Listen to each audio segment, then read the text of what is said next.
आपने खड़े खड़े नोटबंदी कर दी। आपने मिलावटखोरों को क्यों नहीं पकड़ा?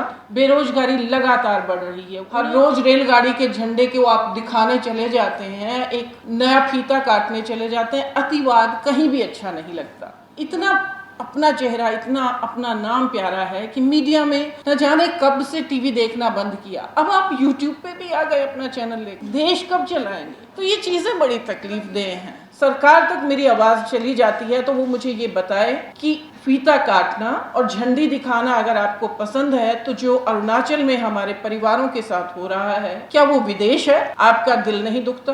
पावर है तो उसको पावर की तरह इस्तेमाल भी करें। पहली बात कि 2014 से पहले और बाद में क्या फर्क आया।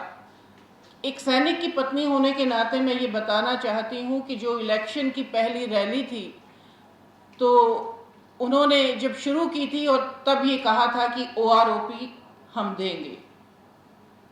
उसके बाद 2014 आया। यकीन माने कि हमारे वो सैनिक जो देश के लिए प्राउड फील कराते हैं, देश को भी और देश को भी जिन पे गर्व है, वो कितने दिन भूखे प्यासे जंतर मंतर पे बैठे रहे। मैं भी उनके साथ कई बार बैठी आकर, और बड़ा अफसोस हुआ कि जब हमारी मानसिकता इस तरह की है कि पुलिस के हाथ में जब कुछ भी नहीं रहता तब सेना बुलाई जाती है।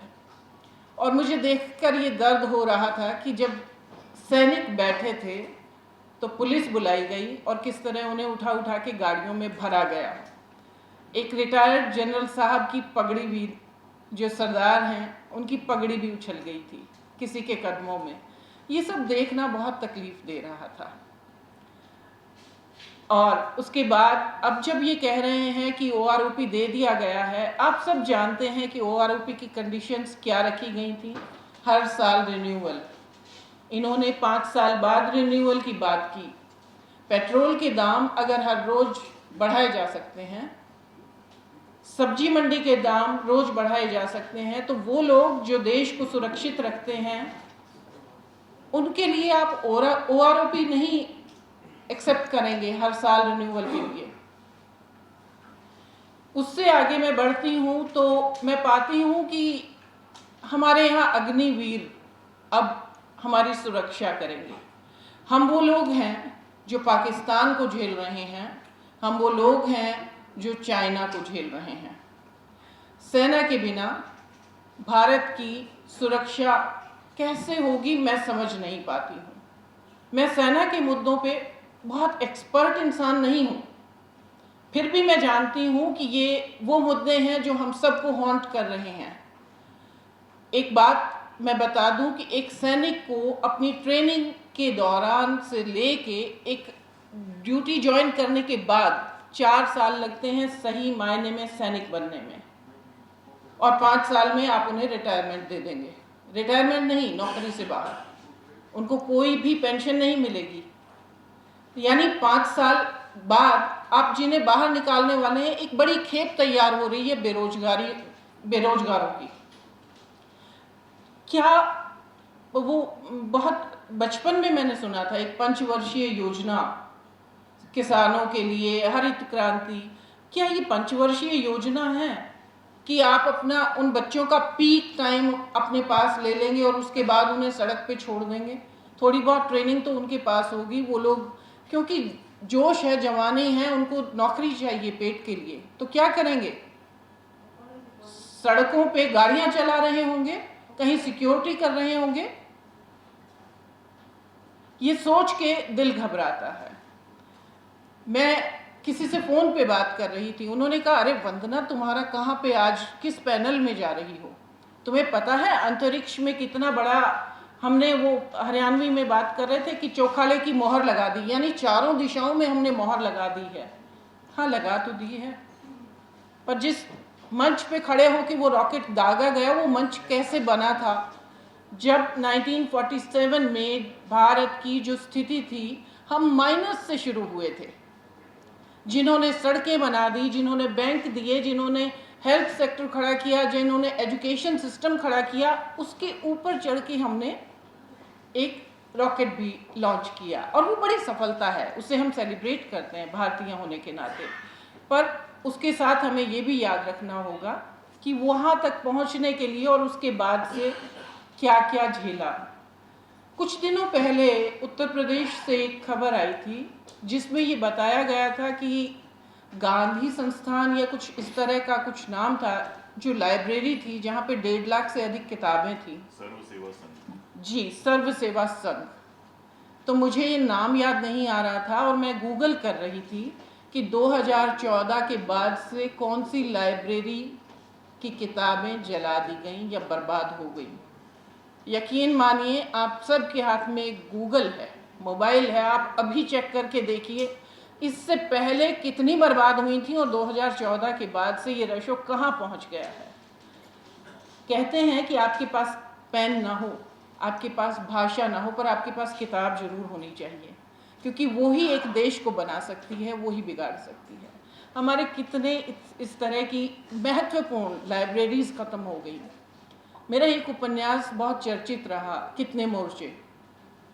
मुझे 4.5 साल लगे उसे लिखने में, जबकि मैं वो जीवन जी रही थी। तो वो जो 1.5 लाख से ज़्यादा किताबें एक जगह जला दी गई, आप उसके बारे में अंदाज लगा सकते हैं कि ये देश का कितना बड़ा नुकसान है। हमारे आने वाली पीढ़ियाँ, बहुत सी चीज़ें वहाँ पे ऐसी भी थी जो एक ही प्रति थी और वो वहीं की वहीं ख़त्म हो गई है। ये मेरे नज़र में ऐसा 2014 के बाद से है। कुछ अच्छी चीज़ें भी हुई। मैं क्योंकि सैनिक की पत्नी हूँ, आपको बताया, और पूरा भारत मैंने बाय रोड घूमा है, देखा है, तो 2014 से पहले की बात बता रही हूँ, अटल बिहारी वाजपेयी जी के ज़माने की। सड़कें पहले भी थीं, पर सड़कों पे काम, जो ये इसको हाईवे बोलते हैं, इन पे काम तब शुरू हुआ।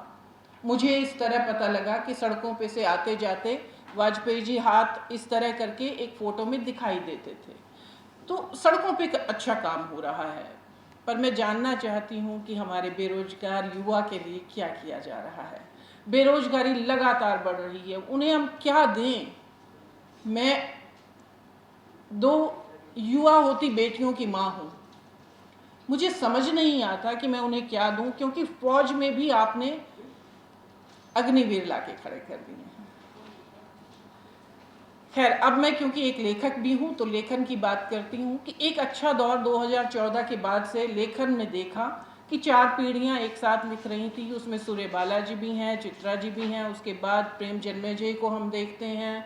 विदेशों के भी बहुत अच्छे लेखक हैं, तेजेंद्र शर्मा हैं, और उसके बाद अगर आएँ तो गीता श्री हैं, विवेक मिश्र हैं। उसी कड़ी में मैं अपने आप को रखती हूँ। लेखन देर में शुरू किया, पर उम्र वही है मेरी, और बाद में हमारे बाद के युवा तो कमाल ही कर रहे हैं। तो लेखन में ये जो कमाल है, इसमें मुझे नहीं लगता कि उधर से सरकारी तंत्र से कोई योगदान आ रहा है, क्योंकि किताबें महंगी हो रही हैं, पन्ना महंगा हो रहा है, पेज महंगा हो रहा है, प्रिंट महंगा हो रहा है। मैं नहीं समझ पाती हूँ कि हम सब कहाँ जा रहे हैं।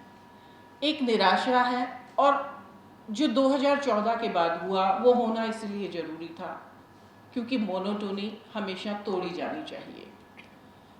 एक दिन हमने वो भी देखा था कि एक हमारे युवा ने एक पेपर फाड़ते हुए कहा था कि हमें प्रधानमंत्री का ये प्रपोजल मंजूर नहीं है। उससे दिल बड़ा दुखा था। तो उस चीज़ को बदलने के लिए हम 2014 में आए, पर यकीन मानिए, हिंदू होते हुए भी इतना हिंदू होना अच्छा नहीं लगता। हर रोज़ रेलगाड़ी के झंडे को आप दिखाने चले जाते हैं, एक नया फीता काटने चले जाते हैं। अतिवाद कहीं भी अच्छा नहीं लगता। घर में भी रोज़ पनीर बनेगा तो खाया नहीं जाएगा, रोज़ मूंग दाल हलवा मिले तो वो भी नहीं खाया जाएगा। आप जिस डिपार्टमेंट का है उसको फीता तो काट लेने दीजिए अपना। इतना अपना चेहरा, इतना अपना नाम प्यारा है कि मीडिया में न जाने कब से टीवी देखना बंद किया। अब आप यूट्यूब पे भी आ गए अपना चैनल लेके। देश कब चलाएंगे? नहीं, मैं तो मतलब इन दिनों ये हो गया है कि कोरोना वैक्सीन का मैंने कहा मुझे सर्टिफिकेट नहीं चाहिए। टैक्स तो मैं देती हूँ, टैक्स तो हम जैसे लोग देते हैं, तस्वीर किसी और की आती है, उस पे मुझे नहीं चाहिए था वो। तो ये चीज़ें बड़ी तकलीफ देह हैं। कहना तो और भी बहुत कुछ चाह रही थी, पर मुझे लगता है कि मुझसे ज़्यादा समृद्ध और पॉलिटिकली अवेयर लोग मेरे साथ हैं वो कहेंगे। हाँ, इस बार एक और महत्वपूर्ण बात मैं बता दूं कि अजमेर से मैंने बताया देश में जगह जगह रहे हैं। अजमेर से मेरी एक सहेली का फ़ोन आया जिन्हें मैं बहुत प्यार से आपा कहती हूँ। तो जब भी कुछ होता है वो फ़ोन करती है, वंदना। मैंने कहा नहीं, हमने दिया, हम हिंदू हैं, तुमने क्यों दिया तुम बताओ। तो ये बातें, बहुत सी बातें इस तरह की हैं जो कहना है और नहीं भी कहना। आज अगर यहाँ से बात करते हुए सरकार तक मेरी आवाज़ चली जाती है तो वो मुझे ये बताए कि फीता काटना और झंडी दिखाना अगर आपको पसंद है तो जो अरुणाचल में हमारे परिवारों के साथ हो रहा है, क्या वो विदेश है? आपका दिल नहीं दुखता? मैं जानना चाहती हूँ कि वो लड़कियाँ, क्योंकि मैं हरियाणा से हूँ और हरियाणा में रेशो इस तरह है, मेरी जब पैदाइश हुई थी 1000 लड़कों पे 727 लड़कियां थीं। तो मुझे हरियाणा से बेटी होना बहुत गौरवान्वित करता है। और वो हरियाणा की पहलवान लड़कियां जब यहाँ जंतर मंतर पे पुलिस वालों से धकेली जा रही थीं, तब आपने उनसे बात करना भी उचित नहीं समझा। बहुत अच्छे काम किए आपने, पर जो नहीं किए और आपके हाथ में थी वो पावर जब आप कर सकते थे, उनके बारे में जानना चाहती हूँ। आपने खड़े खड़े नोटबंदी कर दी, आपने मिलावटखोरों को क्यों नहीं पकड़ा? आपने जो ये सेहत खराब हो रही है गुटखा खा खा के, इन लोगों को क्यों नहीं बंद किया? पावर है तो उसको पावर की तरह इस्तेमाल भी करें। धन्यवाद। नेशनल दस्तक की आपसे गुजारिश है कि अगर इसको बचाना चाहते हैं तो नेशनल दस्तक को सब्सक्राइब करने के लिए रेड कलर के सब्सक्राइब बटन को दबाएं, फिर बेल आइकन की घंटी दबाएं। नेशनल दस्तक को बचाने के लिए बहुत जरूरी है कि हर खबर को शेयर करें, लाइक करें, कमेंट जरूर करें।